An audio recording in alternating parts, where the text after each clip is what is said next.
लाडक्या बहिणींनो, तुमच्यासाठी एक महत्त्वाचं अपडेट आहे। लाडक्या बहिणींच्या पडताळणीचे 5 टप्पे असणार आहे। कुटुंबातील किमान एकालाच या ठिकाणी निवृत्ती वेतन दिलं जाणार आहे। लाडक्या बहिणींची 5 टप्प्यात होणार पडताळणी।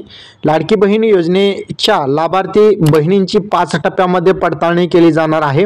पहिल्या टप्प्याला सुरुवात झालेली असून यात 4 चाकी गाडी असलेल्या महिलांची तपासणी केली जात आहे। लाडकी बहीण योजनेच्या लाभार्थी बहिणींची 5 टप्प्यात तपासणी केली जाणार आहे, पडताळणी केली जाणार आहे।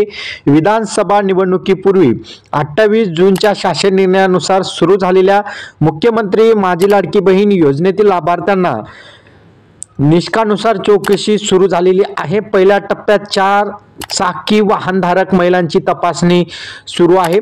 पुढील टप्प्यावर योजनेच्या प्रत्येक निष्कानुसार किती महिला पात्र आहेत याची अंगणवाडी सेविकामार्फत तपासणी केली जाणार आहे। 5 टप्प्यात ही तपासणी पडताळणी पूर्ण केली जाणार आहे। एका कुटुंबात 2 पेक्षा अधिक लाभार्थी नको, बनावट कागदपत्रे बनवून योजनेचा लाभ घेणाऱ्या महिला या ठिकाणी वगळल्या जाणार आहेत। कुटुंबातील एकाला निवृत्ती वेतन मिळत असेल तर अशा महिला अपात्र ठरणार आहे। 2.5 लाख पेक्षा जास्त उत्पन्न असलेल्या महिला देखील यातून वगळले जाणार आहेत।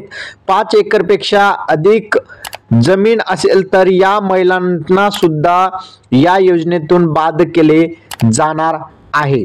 तर अशा प्रकारे बघितलं तर मुख्यमंत्री माझी लाडकी बहीण योजनेअंतर्गत आता 5 टप्प्यामध्ये पडताळणी केली जाणार आहे।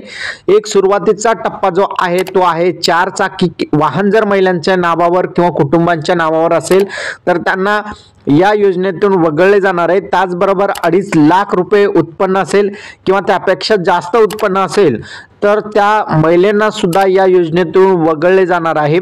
जर महिलांचे कुटुंबातील कोणीही शासकीय कर्मचारी असेल, निवृत्ती वेतन धारक असेल तर त्यांना सुद्धा या योजनेतून वगळले जाणार आहे।